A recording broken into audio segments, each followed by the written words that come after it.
सुप्रभात बच्चों, कैसे हो आप सब। मैं आशा करती हूँ आप सब बहुत अच्छे होंगे और मज़े कर रहे होंगे। आओ बच्चों, हिंदी की कक्षा प्रारंभ करें अध्याय संख्या 12 के साथ, जिसमें हम एक कहानी पढ़ेंगे बच्चों। शीर्षक है इस कहानी का एक कदम और। तो उससे पहले हम बच्चों पाठ प्रवेश देख लेते हैं। सफलता कभी भी एकदम नहीं मिलती, धीरे धीरे प्रयत्न करते रहो और आगे बढ़ते रहो, सफलता जरूर मिलेगी। आओ बच्चों कहानी शुरू करें। एक चींटी का नन्हा सा बच्चा चला जा रहा था। क्या चल रहा था? एक चींटी का नन्हा सा बच्चा वो चलता जा रहा था। आगे एक ऊंचा पहाड़ था। चलते चलते शाम हो गई। चलते चलते क्या हो गई? शाम। चींटी के बच्चे ने ऊपर की ओर देखा। उसने ऐसे करके ऊपर देखा। पहाड़ की चोटी पर चांद का गोला चमक रहा था। चांद कैसा दिखता है बच्चों? गोला गोला दिखता है ना, तो वो दिख रहा था। कितना सुंदर! उसने क्या बोला? कितना सुंदर! उसको वो चांद बहुत सुंदर लगा। चांद तो सुंदर होता ही है ना? तो चांद तो सुंदर दिखता है। चींटी के बच्चे ने कहा, और ठंडी ठंडी चांदनी से उसकी आंखें तर हो गई। उसने जब ऐसे करके चांद को देखा तो उसकी चांदनी जो होती है वो ठंडक लिए होती है ना बच्चों, तो उसकी आंखें उससे तर हो गई। वह सोचने लगा कि मैं नन्हा सा चींटी का बच्चा और यह इतना ऊंचा पहाड़। उसने सोचा, मैं तो चींटी का एक नन्हा सा बच्चा हूँ और ये इतना ऊंचा पहाड़ है, क्या मैं इसकी चोटी पर चढ़कर चंद्रमा को समीप से देख सकूंगा? उसने सोचा कि मैं चलता जाऊंगा और पहाड़ की ऊंची चोटी पर, यहाँ पर पहाड़ की ऊंची चोटी कहाँ है बच्चों? यहाँ पहाड़ की ऊंची चोटी पर चढ़कर क्या मैं चंद्रमा को, मतलब यहाँ पर पहुंचकर और चंद्रमा को नजदीक से देख पाऊंगा? ऐसा सोच रहा है वो। कौन? चींटी का बच्चा। यह विचार उठते ही उसने कदम आगे बढ़ा दिया। पहाड़ कितना भी ऊंचा हो, चढ़ने वाले के कदम उठते जाएं तो पहाड़ नीचा होता जाता है। उसने ऐसा सोचा और चलता आगे बढ़ता गया। पहाड़ बच्चों चाहे जितना भी ऊंचा हो, लेकिन जब अगर कोई आगे बढ़ता जाएगा तो ये पहाड़ नीचा होता जाता है। मतलब उसको ऐसा महसूस होता है कि अब ये मैं ऊंचा होता जा रहा हूँ और पहाड़ जो है वो नीचे होता जा रहा है। कुछ दूरी तय करने के बाद चींटी के बच्चे ने आंख उठाकर देखा कि अब आधी चढ़ाई बाकी रह गई है। उसने जब कुछ और तेज और दूर चलता गया तो उसने कुछ देर के बाद आंख उठाकर ऐसे देखा तो उसने देखा कि आधी चढ़ाई अब बाकी रह गई है। तभी अचानक बड़ा तूफान आ गया। अचानक क्या हुआ? तूफान आ गया। आंधी जैसे तूफान ऐसे आ जाता है ना, वो आ गया। मूसलाधार वर्षा होने लगी और पानी में बहकर वह फिर वहीं पहुंच गया। अब क्या हुआ बच्चों? फिर जब आंधी आने लगी और बारिश भी शुरू हो गई, तो वर्षा जब आने लग गई ना, तो मूसलाधार वर्षा के साथ एक बार फिर वो पानी में बहकर उसी जगह वापस पहुंच गया जहां से उसने चढ़ना शुरू किया था।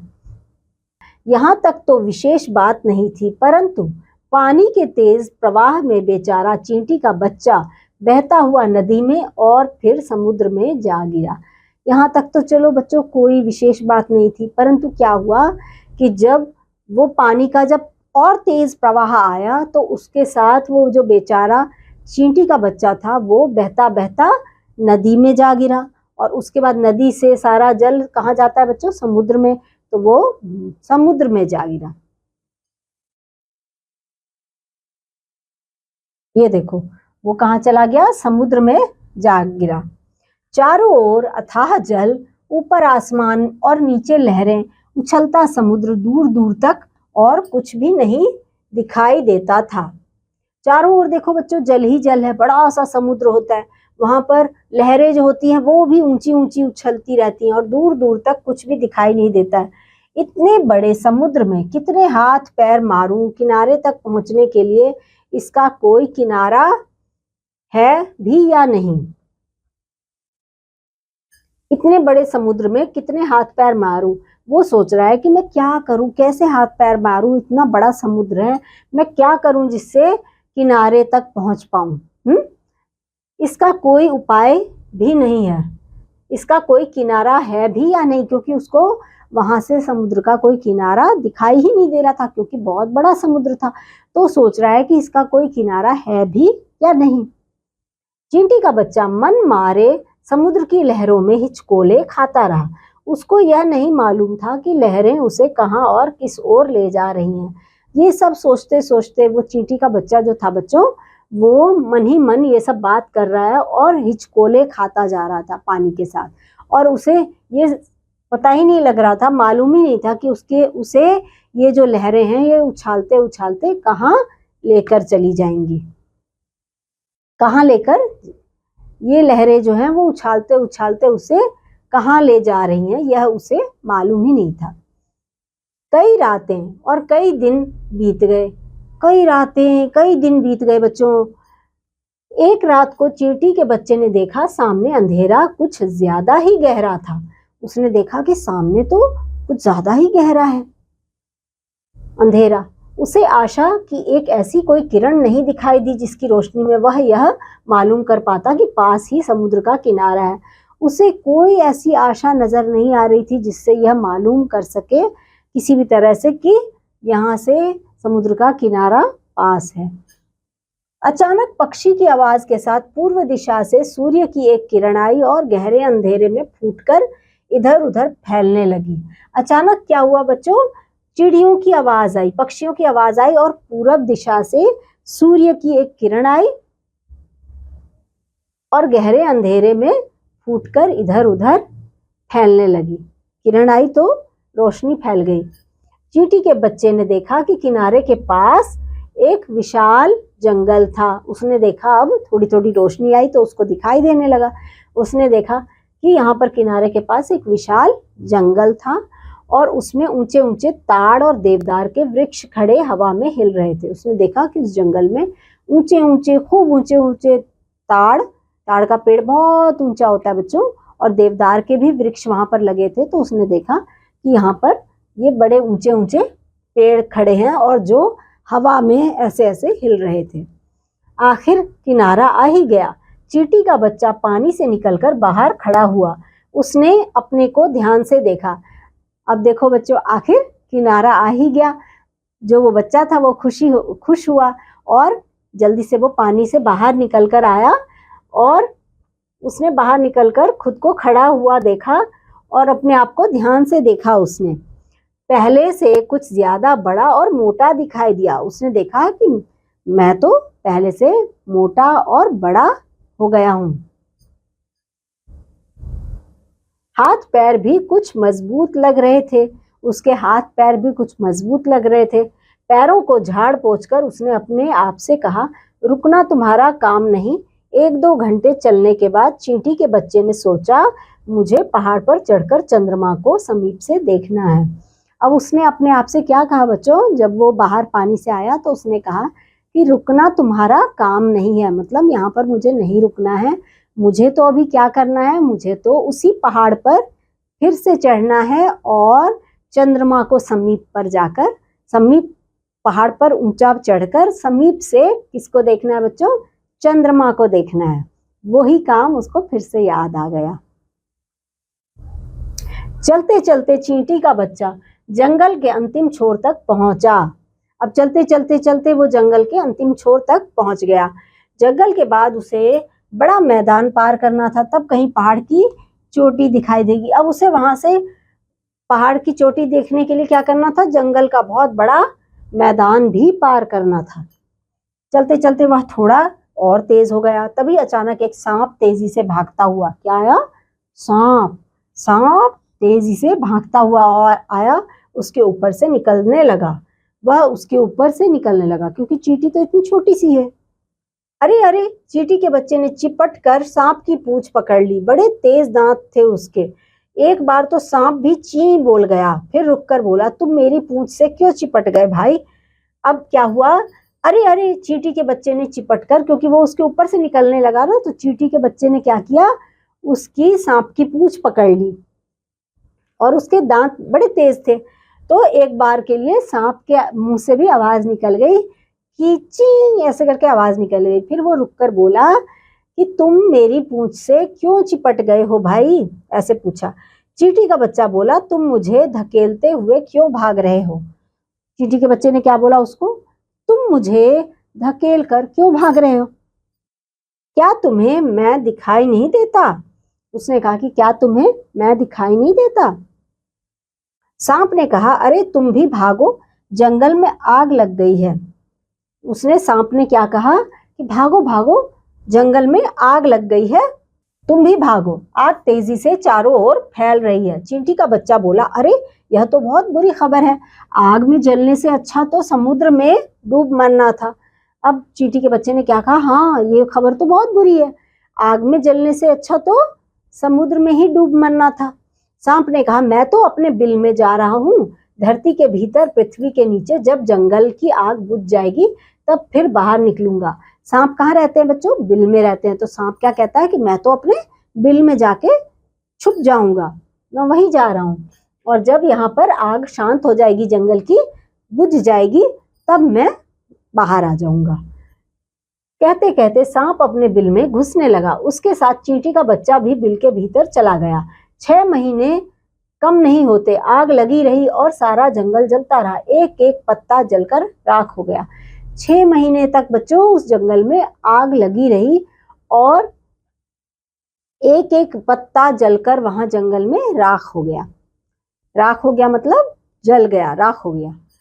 6 महीने बाद सांप ने चींटी के बच्चे से कहा, अब तुम यहाँ से जा सकते हो, बाहर आग बुझ गई है। 6 महीने के बाद सांप जो था उसने चींटी के बच्चे को कहा, क्योंकि वो भी उसी के साथ बिल में रह रहा था, उसने कहा कि अब आग बुझ गई है तो तुम बाहर जा सकते हो। चींटी का बच्चा सांप के बिल से बाहर निकला, जहाँ हरा भरा जंगल था, पक्षी चहकते थे, ठंडी ठंडी हवा चलती थी। जब चींटी का बच्चा बाहर आया सांप के बिल से तो उसने देखा हरा भरा जंगल था, पक्षी चहकते थे, ठंडी ठंडी हवा चलती थी। अब चारों ओर राख के ढेर लगे हुए थे, क्योंकि उसको पहले का याद आ रहा था कि पहले तो यहाँ बहुत अच्छा हरा भरा जंगल था, मगर अब वहां पर सब तरफ राख के ढेर लगे हुए थे।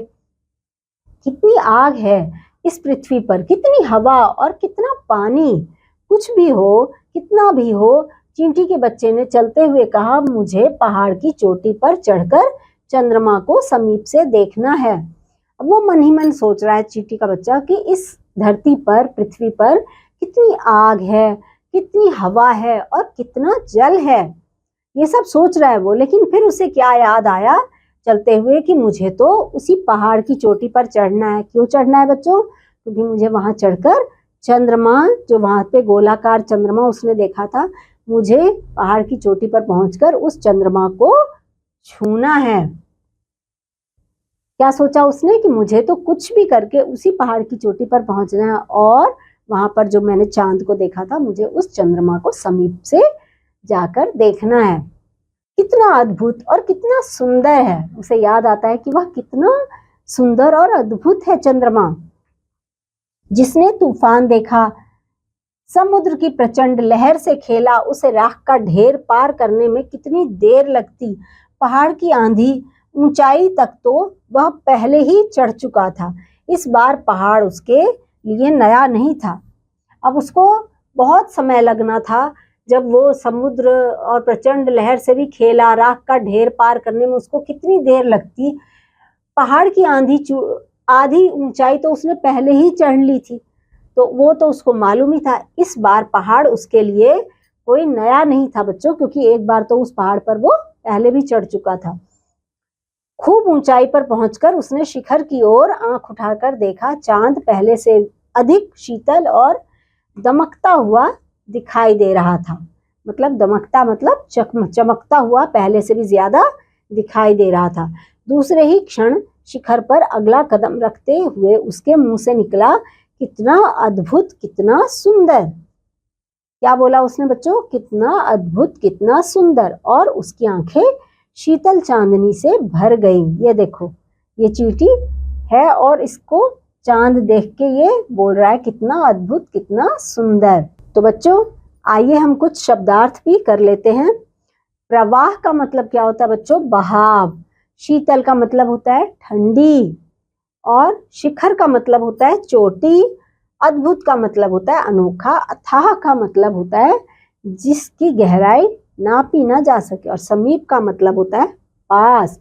हिचकोले का मतलब होता है हल्के हल्के झटके। बच्चों, चींटी के सामने क्या था? चींटी के सामने पहाड़ था। पहाड़ की चोटी पर क्या चमक रहा था? पहाड़ की चोटी पर चंद्रमा, गोल गोल चंद्रमा चमक रहा था। चींटी का बच्चा पहाड़ पर क्यों चढ़ना चाहता था? क्योंकि उसे लग रहा था कि मैं पहाड़ पर चढ़कर पहाड़ की चोटी तक पहुंच के वहां पर पहुंचकर मैं समीप से चंद्रमा को देखूंगा। यहाँ पर हम बच्चों सही का निशान लगाएंगे। मूसलाधार वर्षा एवं अचानक तूफान आ जाने से क्या हुआ? वह पहाड़ की चोटी पर चढ़ गया। वह फिर वहीं पहुंच गया जहां से उसने चढ़ना शुरू किया था। हाँ बच्चों, हम यहीं पर सही का निशान लगा देंगे। वह फिर से वहीं पहुंच गया जहां से उसने चढ़ना शुरू किया था। इस पर सही का निशान लगाएंगे बच्चों। चींटी के बच्चे ने समुद्र के किनारे क्या देखा था? टापू, विशाल जंगल या विशाल पहाड़? समुद्र के किनारे उसने देखा था विशाल जंगल। तो हम यहाँ पर सही का निशान लगाएंगे। इसी तरह से बच्चों यहाँ पर कुछ और अभ्यास के कार्य हैं जिन्हें आप अपनी अभ्यास पुस्तिका में स्वयं कीजिएगा। तो बच्चों, आपको कैसी लगी ये कहानी? अच्छी लगी ना चींटी की कहानी? तो अब मैं आपसे मिलूंगी अगले अध्याय में बच्चों। तब तक के लिए बाय।